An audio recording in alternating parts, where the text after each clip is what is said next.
നീണ്ട 2 വർഷത്തെ ഇടവേളയ്ക്ക് ശേഷം എക്സിനോസ് വീണ്ടും സാംസങ് ഗാലക്സി എസ് സീരീസിൽ തിരിച്ചെത്തിയിരിക്കുകയാണ്. ആൻഡ് എൻ്റെ കയ്യിലുള്ളത് S24 സീരീസിലെ S24+ ആണ്. എന്തായാലും ലോഞ്ച് ഇവന്റ് മുഴുവൻ കണ്ടുവെങ്കിലും അവിടെ ഒരു സ്ഥലത്ത് പോലും എക്സിനോസിനെ കുറിച്ച് പറഞ്ഞില്ല എങ്കിലും കഴിഞ്ഞ 2 ആഴ്ചയായിട്ട് ഞാൻ സാംസങ് ഗാലക്സി S24+ എൻ്റെ ഡിവൈസായിട്ട് യൂസ് ചെയ്തുകൊണ്ടിരിക്കുകയാണ്. ആൻഡ് എക്സിനോസിൽ എൻ്റെ എക്സ്പീരിയൻസ് എന്താണ് എന്ന് ഈ ഒരു വീഡിയോയിൽ ഞാൻ ഷെയർ ചെയ്യുന്നുണ്ട്. പക്ഷേ നമ്മൾക്കറിയാം S24 സീരീസിൽ 3 ഫോണുകൾ വന്നു. S24 Ultra, S24+ഉം S24ഉം. അതിൽ S24 Ultra'യിൽ മാത്രമാണ് സ്നാപ്ഡ്രാഗൺ 8 Gen 3 വരുന്നത്. പ്ലസിലും S24ൽ നിങ്ങൾക്ക് എക്സിനോസ് 2400 കിട്ടുന്നത്.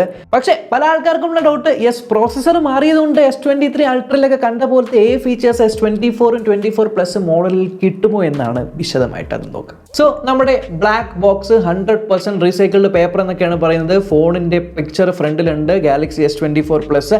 എൻ്റെ കയ്യിലുള്ള മോഡൽ 12GB റാമും 512GB മോഡലാണ്. 8GB റാമും 256GB ഒരു ബേസ് വേരിയന്റും കൂടിയുണ്ട്. എന്തായാലും ബോക്സിനകത്ത് smart phone, USB Type-C to Type-C charging കേബിളും, റീജിയണൽ ലോക്ക് ഗൈഡ് പോലത്തെ പേപ്പർ വർക്ക്സും, ഒരു സിം ടൂളും. നമുക്ക് ഇനി സ്ക്രീൻ മെല്ലെ ഒന്ന് പീൽ ചെയ്യാം. സോ കൈ പിടിക്കുമ്പോൾ ഫസ്റ്റ് നോട്ടീസ് ചെയ്യുന്ന കാര്യമാണ് ഇതിന്റെ ഷാർപ്പ് ആയിട്ടുള്ള ഫ്ലാറ്റ് എഡ്ജസ്. ലാസ്റ്റ് ടൈം നിങ്ങൾക്ക് കർവ്ഡ് ആയിട്ടുള്ള എഡ്ജസ് ആയിരുന്നു. ഈ കൊല്ലം ടോട്ടലി ഫ്ലാറ്റ് ആക്കിയിട്ടുണ്ട്.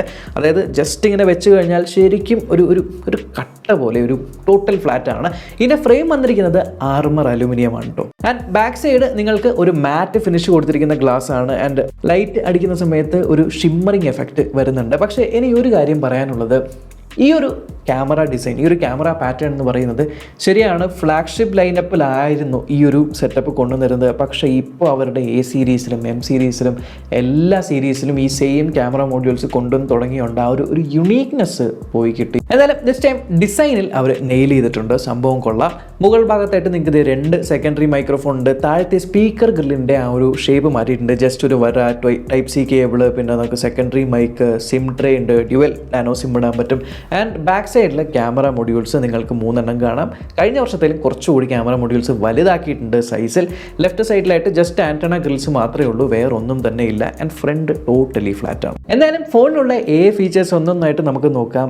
ആൻഡ് എയിൽ എനിക്ക് ഒരു പ്രധാനപ്പെട്ട കാര്യം പറയാനുണ്ട്. ഫസ്റ്റ് ഫീച്ചേഴ്സ് കാണാം, അത് കഴിഞ്ഞിട്ട് ഞാൻ പറയാം. ആദ്യത്തെ പരിപാടിയാണ് നമ്മുടെ സർക്കിൾ ടു സെർച്ച് എന്ന് പറഞ്ഞ പരിപാടി. സോ നമ്മൾ ജസ്റ്റ് ഇപ്പോൾ എന്തെങ്കിലും കണ്ടുകൊണ്ടിരിക്കുവാണ്, പെട്ടെന്ന് ആ ഒരു വീഡിയോയിൽ ആ ഒരു പ്രൊഡക്റ്റ് ചെയ്താണ്, അല്ലെങ്കിൽ ആ ഒരു ഡ്രസ്സ് ചെയ്ത് ആ ഒരു ബാഗ് ചെയ്തെന്നൊക്കെ അറിയാൻ home screen tap and hold ചെയ്യുക. എന്നിട്ട് ജസ്റ്റ് ആൻറ്റി ക്ലോക്ക് വൈസിൽ നമ്മളിങ്ങനെ ഒരു വട്ടം വരച്ചു കഴിഞ്ഞാൽ അത് സെലക്ട് ആവും. ഈവൻ എന്തെങ്കിലും ഒരു പെർട്ടിക്കുലർ ടെക്സ്റ്റ് എന്താണെന്ന് അറിയണമെങ്കിൽ ടാപ്പ് ആൻഡ് ഹോൾഡ് ചെയ്ത് ആ ഒരു ടെക്സ്റ്റുമേ ഒരു വര ഇങ്ങനെ വരച്ചു കഴിഞ്ഞാൽ ആ ടെക്സ്റ്റ് കോപ്പി ചെയ്യാൻ ഡയറക്റ്റ് സെർച്ച് ആവും. ഇനി സർക്കിൾ തന്നെ ചെയ്യണമെന്നില്ല, ജസ്റ്റ് ടാപ്പ് ആൻഡ് ഹോൾഡ് ചെയ്ത് ഇപ്പോൾ ഒരു പെർട്ടിക്കുലർ സാധനമാണെങ്കിൽ അതുമ്പോൾ ഇങ്ങനെ കുത്തി വരച്ചു കഴിഞ്ഞാലും അത് മാത്രമായിട്ട് സെലക്ട് ചെയ്യും. So compared to Google lens, ഇത് എന്താണ് വ്യത്യാസം എന്ന് വെച്ചാൽ, ഗൂഗിൾ ലെൻസിൽ നമ്മൾ സ്ക്രീൻഷോട്ട് എടുത്തിട്ട് നമ്മൾ ഗൂഗിൾ ലെൻസിൽ ആപ്പിൽ പോയിട്ട് ആ സ്ക്രീൻഷോട്ട് അപ്ലോഡ് ചെയ്ത് അങ്ങനെ ഒരു സ്റ്റെപ്പ് ഉണ്ട്. ഇതിൽ അങ്ങനെയില്ല. ഏത് സ്ക്രീനിലായാലും ആ ഒരു ആപ്പ് വിടാണ്ട് ജസ്റ്റ് ടാപ്പ് ആൻഡ് ഹോൾഡ് ചെയ്യുക, എന്താണോ സെർച്ച് ചെയ്യേണ്ടത് അവിടെ ഒരു വട്ടം വരയ്ക്കുക, ആൻഡ് നിങ്ങൾക്ക് റിസൾട്ട്സ് വരും. പിന്നെ അടുത്തത് ലൈവ് കോൾ ട്രാൻസ്ലേറ്റ് ആണ്. ഞാൻ ഈ അടുത്തായിട്ട് ഒരു ഡൽഹി ട്രിപ്പ് പോയ സമയത്ത് ഈ ഒരു ലൈവ് കോൾ ട്രാൻസ്ലേറ്റ് യൂസ്ഫുൾ ആയിരുന്നു. കാരണം ഇതിനകത്ത് ലൈവ് കോൾ ട്രാൻസ്ലേറ്റിൽ നമ്മൾ കോൾ ചെയ്തിട്ടുണ്ടല്ലോ, അവിടെ ഓരോ ഓപ്ഷൻ വരും. അത് ടാപ്പ് ചെയ്ത് കഴിഞ്ഞാൽ നിങ്ങൾക്ക് ടൈപ്പ് ചെയ്തും ഒരു കോൾ ചെയ്യാം, അല്ലെങ്കിൽ ലൈവ് ട്രാൻസ്ലേറ്റ് കൊടുക്കാം. ലൈവ് ട്രാൻസ്ലേറ്റ് കൊടുക്കുമ്പോൾ ഇപ്പം നമ്മൾ ഇപ്പോൾ ഞാൻ ഇംഗ്ലീഷിലാണ് സംസാരിക്കുന്നത്, അവിടുത്തെ ഡ്രൈവേഴ്സ് ഹിന്ദിയെ മനസ്സിലാവുള്ളൂ. സോ ഞാൻ സംസാരിക്കുന്നു, അത് റിയൽ ടൈമിൽ അത് ഹിന്ദിയിലേക്ക് അവിടെ കൺവേർട്ട് ചെയ്യുന്നു. അവിടെ നിന്ന് ഹിന്ദി സംസാരിക്കുമ്പോൾ അത് റിയൽ ടൈമിൽ എനിക്ക് ഇംഗ്ലീഷിൽ പറഞ്ഞു തരുന്നു. ഒരേ ഒരു പ്രശ്നം എന്ന് പറയുന്നത്, ഇത് 100% ആക്യുറേറ്റ് ഒന്നുമല്ല. അതായത് കൃത്യമായിട്ട് സ്ഫുടമായിട്ട് നമ്മൾ ഹിന്ദിയൊക്കെ പറയുമെങ്കിൽ അത് കൃത്യമായിട്ട് ഇംഗ്ലീഷിൽ ട്രാൻസ്ലേറ്റ് ചെയ്യും. സ്ഫുടമായിട്ട് ഇംഗ്ലീഷ് പറഞ്ഞാൽ അത് ഹിന്ദിയിലേക്ക് ട്രാൻസ്ലേറ്റ് ചെയ്യും. പക്ഷേ ഭയങ്കര ഒരു സ്ലാങ്ങിലോ അല്ലെങ്കിൽ സ്പീഡിലൊക്കെ ഹിന്ദി പറയുന്ന ഒരാളാണെങ്കിൽ അത് ചിലപ്പോൾ കൺവേർട്ട് ചെയ്യുമ്പോൾ അർത്ഥമൊക്കെ ചില രീതിയിലൊക്കെ മാറുന്നുണ്ട്. So not 100% accurate but very useful feature. നിങ്ങൾ വേറെ സ്ഥലത്തൊക്കെ ട്രാവൽ ചെയ്യുന്നതിൻ്റെ ഭാഷ പ്രശ്നം ഉണ്ടെങ്കിൽ, ഇപ്പോൾ ആസ് ഓഫ് നൗ ഹിന്ദി മാത്രമാണ് ഇന്ത്യൻ റീജിയണൽ ലാംഗ്വേജസിലുള്ളത്. വേറെ 13 ലാംഗ്വേജസ് ഉണ്ട്. ഇനിയും കുറേ ലാംഗ്വേജസ് അപ്ഡേറ്റിലൂടെ വരും എന്നും പറയുന്നുണ്ട്. ഇനി അതേപോലെ ചാറ്റ് ചെയ്തുകൊണ്ടിരിക്കുമ്പോൾ ഒരാളിപ്പോൾ ഹിന്ദിയിലോ അല്ലെങ്കിൽ സ്പാനിഷിലോ ഒക്കെയാണ് ടൈപ്പ് ചെയ്യുന്നതെങ്കിൽ ജസ്റ്റ് ഒരു ടാപ്പ് വഴി നിങ്ങൾക്ക് അത് എന്താണ് ടൈപ്പ് ചെയ്തേക്കുന്നത് എന്നുള്ളത് ട്രാൻസ്ലേറ്റ് ചെയ്ത് തരും. പിന്നെ നമ്മളിപ്പോൾ ഒരാളുടെ സംസാരിക്കുവാണ്, അദ്ദേഹത്തിന് ഹിന്ദിയെ മനസ്സിലാവുള്ളൂ, ഇംഗ്ലീഷ് മനസ്സിലാവില്ല എങ്കിൽ സാംസങ് കീബോർഡിനകത്ത് തന്നെ ഒരു ട്രാൻസ്ലേറ്റ് പരിപാടി ഉണ്ട്. ഇതിനകത്ത് നിങ്ങൾക്ക് എന്താണ് വേണ്ടത് എന്ന് ടൈപ്പ് ചെയ്യുക. അതിനുശേഷം ഏത് ഭാഷയിൽ നിന്നും ഏത് ഭാഷയിലാണ് ട്രാൻസ്ലേറ്റ് ചെയ്യേണ്ടത് എന്ന് ടൈപ്പ് ചെയ്ത് കഴിഞ്ഞാൽ നമ്മൾ ഇംഗ്ലീഷിൽ അടിക്കുമ്പോൾ അതിന് ട്രാൻസ്ലേറ്റ് ഉള്ള കാര്യമായിരിക്കും അവിടെ വരുന്നത്. പിന്നെ അതേപോലെ ഇപ്പോൾ സപ്പോസ് നിങ്ങൾ ചോദിക്കുവാണ് how about we meet tonight at 8 എന്ന് ചോദിക്കുവാണ്. പക്ഷേ ഇതൊരു ഫോർമൽ രീതിയിലാണ് വരുന്നതെങ്കിൽ ജസ്റ്റ് റൈറ്റിംഗ് സ്റ്റൈൽ ക്ലിക്ക് ചെയ്തിട്ട് നിങ്ങൾ ഫോർമൽ എന്ന് ചൂസ് ചെയ്യുക, ഇൻഫോർമൽ എന്ന് ചൂസ് ചെയ്യുക, കാഷ്വൽ, അങ്ങനെ കുറേ ഉണ്ട്. പിന്നെ നിങ്ങൾ ടൈപ്പ് ചെയ്തതിൽ എന്തെങ്കിലും സ്പെല്ലിംഗ് മിസ്റ്റേക്ക്, ഗ്രാമർ മിസ്റ്റേക്ക് ഉണ്ടെങ്കിൽ അതിനൊരു ഓപ്ഷൻ ഉണ്ട്, ചാറ്റ് ട്രാൻസ്ലേഷൻ ഓപ്ഷൻ ഉണ്ട്. ഇതെല്ലാം സാംസങ്ങിൻ്റെ കീബോർഡിൽ ഇൻബിൽഡ് ആയിട്ട് കൊടുത്തിട്ടുണ്ട്. ഇനി അതേപോലെ സാംസങ്ങിൻ്റെ നോട്ട്സ് ആപ്പിനകത്ത് നിങ്ങൾ എന്തെങ്കിലും നോട്ടൊക്കെ ടൈപ്പ് ചെയ്യുവാണെങ്കിൽ ആ ടൈപ്പ് ചെയ്തിരിക്കുന്ന നോട്ട് നിങ്ങൾക്കിപ്പോൾ സമ്മറൈസ് ചെയ്ത് തരണം. ഇപ്പോൾ സമ്മറൈസ് ചെയ്ത് തരണമെങ്കിൽ ജസ്റ്റ് ആ ഒരു നോട്ട് എടുത്തിട്ട് താഴെയുള്ള ഐക്കൺ ക്ലിക്ക് ചെയ്ത് കഴിഞ്ഞാൽ നിങ്ങൾക്ക് കുറേ ഓപ്ഷൻസ് ഉണ്ട്. ഓട്ടോമാറ്റിക്കായിട്ട് ഫോർമാറ്റ് ചെയ്ത് തരണോ, ഹെഡേഴ്സ് ബുള്ളറ്റ് പോയിന്റ്സ് ആക്കി മാറ്റണോ, സമ്മറൈസ് ചെയ്ത് തരണോ, സ്പെല്ലിംഗ് കറക്റ്റ് ചെയ്യണോ, അല്ല ട്രാൻസ്ലേറ്റ് ചെയ്യണോ എന്നിങ്ങനെ കുറേ അധികം ഓപ്ഷൻസ് ഉണ്ട് സാംസങ് ഗാലക്സിയുടെ നോട്ട്സിനകത്ത്. പിന്നെ അതേപോലെ നിങ്ങൾ വോയിസ് റെക്കോർഡിംഗ് ചെയ്യുവാണ്, മീറ്റിംഗ് ഒക്കെ അറ്റൻഡ് ചെയ്യുന്നവരാണെങ്കിൽ മൾട്ടിപ്പിൾ വോയിസസിൽ സംസാരിക്കുന്നുണ്ടെങ്കിൽ അത് ട്രാൻസ്ലേറ്റ് ചെയ്യാൻ ട്രാൻസ്ക്രിപ്റ്റ് വരും. ഇപ്പോൾ 2 ആൾക്കാർ സംസാരിക്കുന്നുണ്ടെങ്കിൽ ആ 2 ആൾക്കാർ സ്പീക്കർ 1 എന്താണ് പറഞ്ഞത് എന്നുള്ളത്, സ്പീക്കർ 2 എന്താണ് പറഞ്ഞത് എന്നുള്ളത് ട്രാൻസ്ക്രിപ്റ്റ് ചെയ്ത് വരുന്നുണ്ട്. ഇനി വലിയ കോൺവെർസേഷൻസ് ഒക്കെ ആണെങ്കിൽ ഈ ട്രാൻസ്ക്രിപ്റ്റിൻ്റെ അവിടെ സമ്മറി എന്ന് പറഞ്ഞൊരു ബട്ടൺ ഞെക്കി കഴിഞ്ഞാൽ ആ സംസാരത്തിൻ്റെ സമ്മറി എന്താണ് എന്നുള്ളതും കാണിക്കും. ഇനി അതേപോലെ നിങ്ങൾ സാംസങ് ബ്രൗസറാണ് യൂസ് ചെയ്യുന്നത്, അതിനകത്ത് നിങ്ങളുടെ വെബ് പേജ് നോക്കിക്കൊണ്ടിരിക്കുകയാണെങ്കിൽ താഴെ കാണുന്ന ബട്ടൺ അമർത്തി കഴിഞ്ഞാൽ നിങ്ങൾക്ക് ആ വെബ് പേജിലുള്ളത് എന്താണ് എന്നുള്ളത് ഷോർട്ട് സമ്മറി ആയിട്ട് വേണമെങ്കിൽ നിങ്ങൾക്ക് എടുക്കാം, അല്ലെങ്കിൽ ഡീറ്റെയിൽഡ് സമ്മറി വേണമെങ്കിൽ സമ്മറി എടുക്കാം. സോ ആ വെബ്സൈറ്റ് മുഴുവൻ ഇരുന്ന് നോക്കേണ്ട ആവശ്യമില്ല. പിന്നെ ഫീച്ചേഴ്സ് വന്നിരിക്കുന്നത് നമ്മുടെ ഗാലറിക്കകത്താണ്, മെയിൻലി ഫോട്ടോ എഡിറ്റിംഗ് കാര്യങ്ങളിലൊക്കെ. താഴെ നിങ്ങൾ ഓരോ ഫോട്ടോയുടെ അടിയിൽ ഒരു ഐ ബട്ടൺ കാണും. ഐ ബട്ടൺ അമർത്തി കഴിഞ്ഞാൽ നിങ്ങൾക്ക് കുറച്ച് സജസ്റ്റഡ് കാര്യങ്ങൾ വരും. ഇപ്പോൾ റീമാസ്റ്റർ ചെയ്യണോ, ഒബ്ജക്റ്റ് എറേസ് ചെയ്യണോ എന്നുള്ളതിൻ്റെ കാര്യങ്ങളൊക്കെ വരും.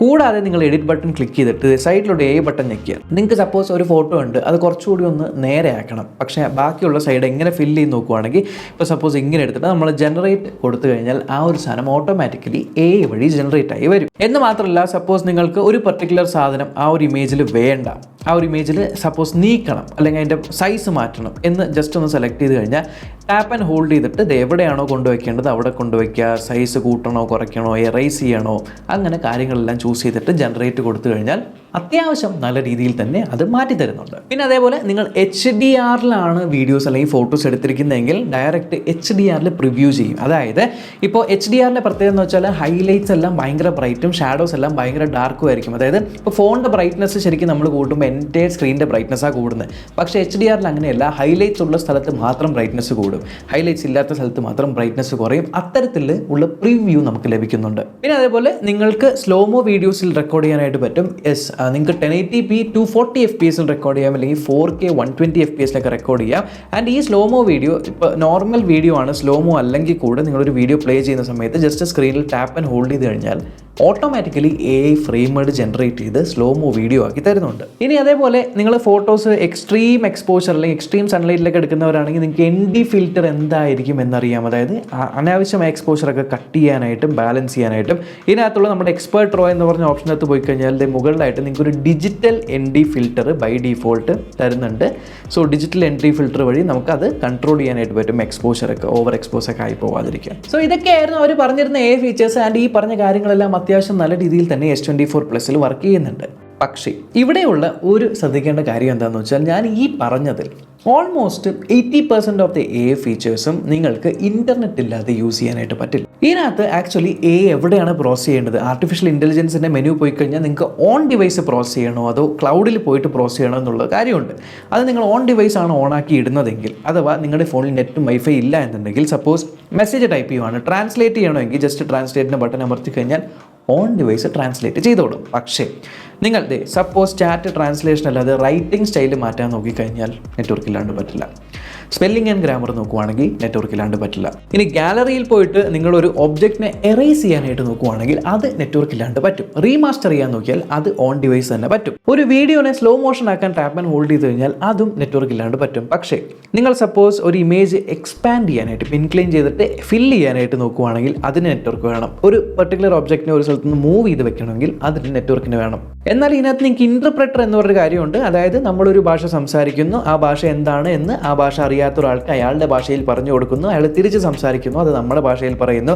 ഇങ്ങനത്തെ തർജിമകൾ, പിന്നെ കോൾ ചെയ്യുന്ന സമയത്തുള്ള കോൾ അസിസ്റ്റ്, അങ്ങനത്തെ ടെക്സ്റ്റുമായിട്ട് ബന്ധപ്പെട്ട ട്രാൻസ്ലേഷൻ കാര്യങ്ങളെല്ലാം തന്നെ നെറ്റ് ഇല്ലാണ്ട് ഓൺ ഡിവൈസ് ചെയ്യുന്നുണ്ട്. ബട്ട് അഗെയിൻ ഇപ്പോൾ സർക്കിൾ ടു സെർച്ച് എന്ന് പറഞ്ഞ ഫീച്ചറൊക്കെ ഒബ്വിയസ്ലി സെർച്ചാണ്, അതിന് നെറ്റ് വേണം. സോ അതൊക്കെ നിങ്ങൾക്ക് സെർച്ച് നെറ്റ് ഇല്ലാണ്ട് റിസൾട്ട്സ് ഒന്നും ലഭിക്കില്ല. സോ ഈ പറഞ്ഞ കാര്യങ്ങളെല്ലാം ഞാൻ സാംസങ്ങിന്റെ വെബ്സൈറ്റിൽ എടുത്ത് നോക്കിയപ്പോൾ അവിടെ എഴുതിയിട്ടുണ്ട് ഇതിനൊക്കെ നെറ്റ്വർക്കിന്റെ ആവശ്യമുണ്ട് എന്ന്. പിന്നെ ആ ഒരു വെബ്സൈറ്റിൽ എഴുതുന്ന കാര്യം ഫീച്ചേഴ്സ് എല്ലാം തന്നെ നിങ്ങൾക്ക് 2025 വരെ ആയിരിക്കും ഫ്രീ ആയിട്ട് ലഭിക്കാനായിട്ട് പോകുന്നത് എന്ന്. ഒരു കാര്യം ഇവിടെ എനിക്ക് പറയാനുള്ളത് 2025ക്ക് ശേഷം ഇത് പെയ്ഡ് ആക്കുമോ ഇല്ലയോ എന്നുള്ളതല്ല.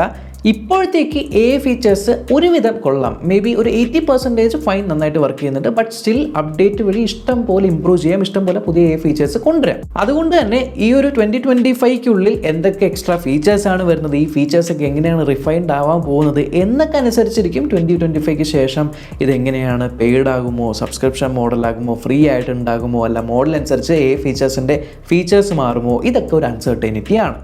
അപ്പോൾ കാര്യങ്ങളൊക്കെ കഴിഞ്ഞല്ലോ. ഇനി നമുക്ക് കാര്യത്തിലേക്ക് വരാം, എക്സിനോസ്. സോ ലാസ്റ്റ് ടൈം നമുക്ക് സാംസങ് ഗാലക്സി S23 പ്ലസിൽ നിങ്ങൾക്ക് സ്നാപ്ഡ്രാഗൺ 8 Gen 2 ആണ് ലഭിച്ചിരുന്നത്. പക്ഷേ ദിസ് ടൈം വന്നിരിക്കുന്നത് എക്സിനോസിന്റെ 2400 ആണ്. സോ എങ്ങനെയുണ്ട് Exynos 2400 compared to Snapdragon 8 Gen 2? 8 Gen 2 നിന്നും AnTuTu സ്കോർ ഞാൻ എടുത്ത് നോക്കിയപ്പോൾ 16 lakhs കിട്ടുന്നുണ്ട്. ലാസ്റ്റ് നമ്മൾ 8 Gen 2 AnTuTu സ്കോർ നോക്കിയപ്പോൾ ഏകദേശം 15 lakhs കിട്ടി. ദിസ് ടൈം സാംസങ്ങിന്റെ എക്സിനോസ് 2400 എടുത്ത് നോക്കുമ്പോൾ 16 lakhs കിട്ടുന്നുണ്ട്. സോ ഡെഫിനറ്റ്ലി ലാസ്റ്റ് ടൈമിനേക്കാളും നമ്പേഴ്സിൽ ഇംപ്രൂവ്മെന്റ് ഉണ്ട്. പക്ഷേ നമ്പേഴ്സിൽ മാത്രം ഞാൻ വിശ്വസിച്ചില്ല. ഞാൻ AnTuTu സ്കോർ റൺ ചെയ്ത് നോക്കി, സ്ട്രെസ് ടെസ്റ്റ് റൺ ചെയ്ത് നോക്കി. സ്ട്രെസ് ടെസ്റ്റ് ഒക്കെ റൺ ചെയ്ത് നോക്കുമ്പോൾ ശരിയാണ്, ആഫ്റ്റർ 2 or 3 minutes ഗ്രാഫ് ഓറഞ്ചിലേക്ക് പോകുന്നുണ്ട്, യെല്ലോ ഓറഞ്ച് ആയിട്ട് പോകുന്നുണ്ട്. പക്ഷേ റെഡിലേക്ക് കാര്യമായിട്ട് വരുന്നില്ല. ഞാനൊരു 15 minutes ടെസ്റ്റൊക്കെ ചെയ്ത് നോക്കി. ഞാൻ 15 minutes ടെസ്റ്റ് ചെയ്തിട്ട് ഓറഞ്ച് വരെയാണ് പോകുന്നത്. സോ ഡെഫിനറ്റ്ലി 2 years ബാക്ക് വന്നിരുന്ന ആ ഒരു എക്സിനോസ് വെച്ച് കമ്പയർ ചെയ്യുമ്പോൾ ഇതൊരു ഇമ്പ്രൂവ്മെൻറ്റാണ്. കാരണം മറ്റേത് റെഡിലായിരുന്നു, ഇതിൽ റെഡിലേക്ക് വരുന്നില്ല അറ്റ്ലീസ്റ്റ്. പക്ഷേ ത്രോട്ട്ലിംഗ് ഉണ്ട്. ഞാൻ ഗെയിംസ് കളിച്ച് നോക്കി. PUBG നിങ്ങൾക്ക് എക്സ്ട്രീമിൽ കളിക്കാനായിട്ട് പറ്റുന്നുണ്ട്, ഫ്രെയിം ഡ്രോപ്സ് ഒന്നും കാണുന്നില്ല. ജെൻഷൻ ഇമ്പാക്റ്റ് ഞാൻ കളിച്ച് നോക്കി, മാക്സിമം സെറ്റിങ്ങിലിട്ട് ജെൻഷൻ ഇമ്പാക്റ്റ് കളിച്ച് നോക്കി കളിക്കാനായിട്ട് പറ്റുന്നുണ്ട്. അവിടെയും കാര്യമായിട്ടുള്ള ഫ്രെയിം ഡ്രോപ്സ് ഒന്നുമില്ല. ലോങ് റണ്ണിൽ എങ്ങനെയായിരിക്കും എക്സിനോസിന്റെ പെർഫോമൻസ് എന്നുള്ളത് 1 മാസം 2 മാസമൊക്കെ യൂസ് ചെയ്തിട്ട് എനിക്ക് പറയാനായിട്ട് പറ്റുള്ളൂ. പക്ഷേ ഒരു കാര്യം ഞാൻ നോട്ടീസ് ചെയ്തത്, AnTuTu എടുക്കുമ്പോൾ ത്രോട്ടിൽ ടെസ്റ്റ് ചെയ്യുമ്പോഴൊക്കെ ചെറിയ രീതിയിൽ ബാക്ക് സൈഡ് വാം ആവുന്നുണ്ട്. ബാക്ക് സൈഡ് മാത്രമല്ല, ബാക്കും ഫ്രണ്ടും അത്യാവശ്യം ഒരു വാംത്ത് ഉണ്ട്. സോ എന്താ പറയുക, കൂളിംഗ് കുറച്ചുകൂടി നന്നാക്കിയിരുന്നെങ്കിൽ കുറച്ചുകൂടെ സ്റ്റേബിൾ ആയിട്ട് ഇത് ലോങ് റണ്ണിൽ പെർഫോം ചെയ്യും. ബട്ട് സ്റ്റിൽ അപ്ഡേറ്റ്സ് വഴി എന്തൊക്കെ വ്യത്യാസങ്ങളാണ് വരുത്താൻ പറ്റുന്നതെന്ന് അറിയില്ല. As of now out of the box യാതൊരു അപ്ഡേറ്റും ഇല്ലാതെ ഈ ഒരു ഫോൺ റൺ ചെയ്യുമ്പോൾ ഹെവി ടാസ്കുകൾ AnTuTu, CPU ത്രോട്ടിൽ അല്ലെങ്കിൽ ജെൻഷൻ ഇമ്പാക്റ്റ് പ്രൊലോങ്ഡ് ഒരു 30-45 minutes ഒക്കെ കളിക്കുമ്പോൾ ഈ ഒരു ഭാഗത്തായിട്ട് നമുക്കൊരു വാംത്ത് ഫീൽ ചെയ്യുന്നുണ്ട്. പക്ഷേ ആ ഒരു ഗെയിം ക്ലോസ് ചെയ്യുമ്പോൾ അല്ലെങ്കിൽ AnTuTu പോലത്തെ ഹെവി ടാസ്കുകളൊക്കെ ക്ലോസ് ചെയ്യുമ്പോൾ ബാക്ക് ടു നോർമൽ ടെമ്പറേച്ചർ വരുന്നുണ്ട്. ഈവൻ ഇവരുടെ ഗ്രാഫിക്സ് ഒക്കെ ഇമ്പ്രൂവ് ചെയ്തിട്ടുണ്ട്. ഇത് ഡെക്കാ കോറിലാണ് ഈ പുതിയ എക്സിനോസ് ഉണ്ടാക്കിയിരിക്കുന്നത്. AMD ആണ് അവരുടെ ഈ ഒരു GPUവും കാര്യങ്ങളൊക്കെ ചെയ്തിരിക്കുന്നത്. So looks promising. So Exynos നന്നായോ എന്ന് ചോദിച്ചാൽ കഴിഞ്ഞ എക്സിനോസിനേക്കാളും എത്രയോ നല്ല രീതിയിൽ ഇമ്പ്രൂവ് ആയിട്ടുണ്ട്. അതായത് സ്നാപ്ഡ്രാഗൺ 8 Gen 2 ലാസ്റ്റ് ഇയർ ഇറങ്ങിയ 8 Gen 2 അല്ലെങ്കിൽ 2-നേക്കാൾ ചെറിയ രീതിയിൽ തന്നെ നമ്പേഴ്സിൽ പിടിച്ചു നിൽക്കാൻ പറ്റുന്ന രീതിക്ക് എക്സിനോസ് എത്തിയിട്ടുണ്ട്. എനിക്ക് കഴിഞ്ഞ കൊല്ലത്തെക്കാളും അപ്ഗ്രേഡ്സിൽ ഇഷ്ടപ്പെട്ട ഒന്നാമത്തെ കാര്യം എന്ന് പറയുന്നത് ഡിസ്പ്ലേ ആണ് കേട്ടോ. ഡിസ്പ്ലേ ഇപ്രാവശ്യം ബെസൽ ഒരു രക്ഷയില്ല. ഈക്വൽ ബെസൽസ്, കൂട്ടി ബെസൽ കാണാം, കിഡുമായിട്ടുണ്ട്. ഡിസ്പ്ലേ മാറി എന്ന് മാത്രമല്ല, ഡിസ്പ്ലേയുടെ റെസൊല്യൂഷൻ മാറി. ലാസ്റ്റ് ടൈം ഫുൾ HD+ ആയിരുന്നു, ഇപ്രാവശ്യം ക്വാഡ് HD+ ആണ്, QHD+. എന്ന് മാത്രമല്ല പീക്ക് ബ്രൈറ്റ്നസ് മാറ്റിയിട്ടുണ്ട് 2600 nits. പിന്നെ ഇതിന്റെ ഡിസ്പ്ലേ LTPO ഡിസ്പ്ലേ ആണ്. അവർ 1 Hz to 120 Hz ആണ് പറയുന്നത്. ഞാൻ മറ്റേ മീറ്ററൊക്കെ വെച്ച് ചെക്ക് ചെയ്ത് നോക്കിയപ്പോൾ 24 Hz to 120 Hz ആണ് വരുന്നത്. മേ ബി എക്സ്ട്രീം സിനാരിയോസിൽ 1 Hz വരെ പോകുമായിരിക്കും. എന്തായാലും ഓൺ പേപ്പർ അവർ പറയുന്നത് 1 Hz to 120 Hz വരെ പോകാൻ പറ്റുന്ന സെയിം LTPO ഡിസ്പ്ലേ ആണെന്നാണ്. ഇതിൽ പക്ഷേ പ്രൊട്ടക്ഷൻ കൊടുത്തിരിക്കുന്നത് Gorilla Glass Victus 2 ആണ്. ഡൈനാമിക് AMOLED 2x ഡിസ്പ്ലേ തന്നെയാണ്. ഇപ്രാവശ്യം ഓൾവേസ് ഓൺ ഡിസ്പ്ലേയിൽ നമ്മുടെ വാൾപേപ്പർ ബാക്കിൽ കാണിക്കാൻ ഫെയ്ഡായിട്ട് കാണിക്കുന്ന ഫീച്ചറൊക്കെ കൊണ്ടുവന്നിട്ടുണ്ട് ഇതിനകത്ത്. പിന്നെ എനിക്കുണ്ടായ വലിയൊരു ഡൗട്ട് എന്ന് പറയുന്നത് എക്സിനോസ് എത്രത്തോളം ബാറ്ററിയിൽ വ്യത്യാസം വരുത്തുമെന്നാണ്. കാരണം ഹീറ്റിംഗ് കൂടിയ ചിപ്സെറ്റ് ആയിരുന്നു ലാസ്റ്റ് ടൈം എന്നുള്ളതുകൊണ്ട് ബാറ്ററി ബാക്കപ്പ് അത്ര ഉണ്ടായില്ല. പക്ഷേ 2 കാര്യം ഒരു മാറ്റിയിട്ടുണ്ട്. ഒന്ന്, ഇതിൻ്റെ ബാറ്ററി കപ്പാസിറ്റി കൂട്ടിയിട്ടുണ്ട്, 4900 mAh ആക്കിയിട്ടുണ്ട്. And second thing is LTPO panel ആക്കിയിട്ടുണ്ട്. സോ പവർ സേവ് ചെയ്യാനുള്ള 2 ഇതുണ്ട്. പിന്നെ തേർഡ് ഈ ഒരു ചിപ്സെറ്റ് 4 നാനോമീറ്റർ ചിപ്സെറ്റ് ആണ്. സോ അഗെയിൻ പവർ കൺസപ്ഷൻ കുറവാണ്. ആൻഡ് ഓവറോൾ എനിക്ക് തോന്നുന്നു ഫീച്ചേഴ്സ് ഒക്കെ ഉള്ളതുകൊണ്ടാണ് battery backup is actually good. I mean രാവിലെ ഞാൻ ചാർജ് ചെയ്ത് ഓൾമോസ്റ്റ് 97% ആയിട്ട് നൈറ്റ് ഹെവി യൂസേജ് അല്ല, ഒരു മോഡറേറ്റ് യൂസ് ആണെങ്കിൽ ഇപ്പോൾ വീഡിയോസ് ഫോട്ടോസൊക്കെ എടുക്കുക, ഇൻസ്റ്റാഗ്രാമിൽ പോസ്റ്റൊക്കെ ചെയ്യുക, മോഡറേറ്റ് യൂസ് ആണെങ്കിൽ പോലും നൈറ്റ് അറൗണ്ട് 20% വന്ന് നിൽക്കുന്നുണ്ട്, ഡെഡ് ആവുന്നില്ല ഹാഫ് ഡേയിൽ. So battery backup initially improve ആയിട്ടുണ്ട്. ഐ മീൻ ലാസ്റ്റ് എക്സിനോസ് വെച്ച് കമ്പയർ ചെയ്യുമ്പോൾ initial impressions battery backup is good. പിന്നെ 45 വാട്ടിൻ്റെ ഫാസ്റ്റ് ചാർജിങ് ലഭിക്കുന്നുണ്ട്. ആൻഡ് ഇപ്രാവശ്യം അവർ പറയുന്നത് എല്ലാ S24 മോഡൽസ് തൊട്ട് 7 ഇയേഴ്സിൻ്റെ OS അപ്ഡേറ്റ്സും സെക്യൂരിറ്റി അപ്ഡേറ്റ്സും തരുന്നുണ്ട് എന്നാണ്. ഇനി ക്യാമറയെ പറ്റി എനിക്ക് കാര്യമായിട്ടൊന്നും പറയാനില്ല. ലാസ്റ്റ് ഇയറിൻ്റെ സെയിം സെറ്റപ്പാണ്. 50 മെഗാ പിക്സലിൻ്റെ പ്രൈമറി ക്യാമറ, 10 മെഗാ പിക്സലിൻ്റെ ഒരു ടെലിഫോട്ടോ ക്യാമറയും 12 മെഗാ പിക്സൽ അൾട്രാവൈഡ് ക്യാമറയും. ആസ് യൂഷ്വൽ ലാസ്റ്റ് ഇയർ എങ്ങനെയാണോ പെർഫോം ചെയ്തത് ആ ഒരു സെയിം പെർഫോമൻസ് തന്നെയാണ് ഇക്കൊല്ലവും ക്യാമറയിൽ. പക്ഷേ ഒരു പഞ്ചിനെസ്, വിവിഡ്നെസ് ലാസ്റ്റ് ടൈം കുറച്ച് കൂടുതലായിരുന്നു. അത് കുറച്ചുകൂടി ബാലൻസ് ചെയ്തിട്ടുണ്ട് എന്ന് എനിക്ക് ഇപ്രാവശ്യത്തെ ഫോട്ടോസ് കാണുമ്പോൾ തോന്നി. And very good photos. Even processor change ആയപ്പോൾ പോലും മേ ബി AI ഗുണം കൊണ്ടായിരിക്കാം ഫോട്ടോസ് ഇസ് നൈസ്. ആൻഡ് അതേപോലെ വീഡിയോ ഡിപ്പാർട്ട്മെൻറ്റിൽ ഇപ്രാവശ്യം 8K വീഡിയോ ഷൂട്ട് ചെയ്യാനായിട്ട് പറ്റും. യെസ്, 8K 30 ഫ്രെയിംസ് പെർ സെക്കൻഡിൽ നിങ്ങൾക്ക് ഷൂട്ട് ചെയ്യാനായിട്ട് പറ്റും. ഇല്ലെങ്കിൽ 4K 60 ഉണ്ട്. ഈവൻ നിങ്ങൾക്ക് സ്ലോ മോഷൻ എടുത്ത് നോക്കിക്കഴിഞ്ഞാൽ 1080p 240 FPS ഉണ്ട്. നൈറ്റ് ടൈം വീഡിയോസ് എടുക്കുന്ന സമയത്ത് 60 FPS നമ്മൾ വീഡിയോസ് എടുക്കുകയാണെങ്കിൽ ഓൾമോസ്റ്റ് ഈ ഒരു റിസൾട്ടാണ് വരുന്നത്. സോ അതെന്താണെന്ന് എനിക്ക് മനസ്സിലായില്ല. ബട്ട് സ്റ്റിൽ ഇത്തരത്തിലുള്ള നൈറ്റ് വീഡിയോസ് ആണ് ലഭിക്കുന്നത്. എന്തായാലും ഇത് പ്രൈമറി ക്യാമറയിൽ എടുത്തിരിക്കുന്ന ഒരു വീഡിയോ സാമ്പിളാണ് ഔട്ട്ഡോർ കണ്ടീഷൻസിൽ. ആൻഡ് അത്യാവശ്യം നല്ല ക്രിസ്പ് ആൻഡ് ക്ലീൻ ആയിട്ടുള്ളൊരു വീഡിയോ ആണ്. ഇപ്പോൾ നിങ്ങൾ കണ്ടുകൊണ്ടിരിക്കുന്നത് സാംസങ് ഗാലക്സി S24 പ്ലസിൻ്റെ മെയിൻ ക്യാമറയിലുള്ള 4K 60 FPS വീഡിയോ ഫുട്ടേജ് ആണ്. എങ്ങനെയുണ്ട്? ഇത് നമ്മുടെ പോർട്രേറ്റ് 3x ക്യാമറയിൽ എടുത്തിരിക്കുന്ന പോർട്രേറ്റ് വീഡിയോ ആണ്. ക്യാമറയിലെ പോർട്രേറ്റ് വീഡിയോ ആണ്. സോ എഡ്ജ് ഡിറ്റക്ഷനൊക്കെ അത്യാവശ്യം എങ്ങനെയുണ്ട് എന്നിട്ട് നടക്കുവാണ്. 1080p എടുക്കുന്നത് തോന്നുന്നു.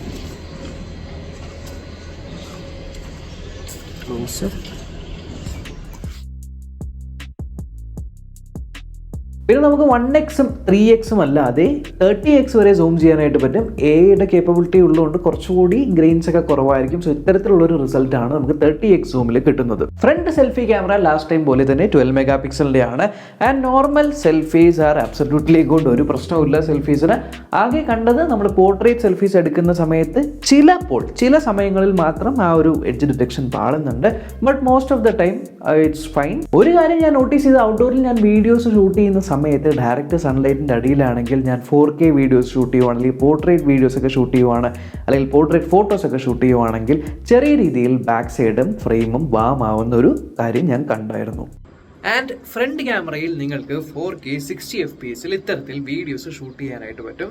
ജസ്റ്റ് ജമ്പ് ചെയ്ത് നോക്കാം. സ്റ്റെബിലിറ്റി എങ്ങനെയുണ്ട്? How is it? കൊള്ളാം, സ്റ്റെബിലിറ്റി ഉണ്ട്. സോ ഇതൊക്കെയാണ് എനിക്ക് സാംസങ് ഗാലക്സി S24 പ്ലസ് ഈ കുറച്ച് ദിവസങ്ങളായിട്ട് യൂസ് ചെയ്തിട്ട് എനിക്ക് തോന്നിയ കാര്യങ്ങൾ. എന്തായാലും നമ്മൾ ഡീറ്റെയിൽഡ് റിവ്യൂ ചെയ്യുന്നുണ്ട്. അത് കാണാനായിട്ട് ചാനൽ സബ്സ്ക്രൈബ് ചെയ്യാനും തീർച്ചയായിട്ടും ബെല്ലൈക്കൻ ക്ലിക്ക് ചെയ്ത് ഓൾ നോട്ടിഫിക്കേഷൻ എനേബിൾ ചെയ്യാനും മറക്കണ്ട. നമ്മൾക്കിനി അടുത്ത വീഡിയോ കാണാം. ബൈ.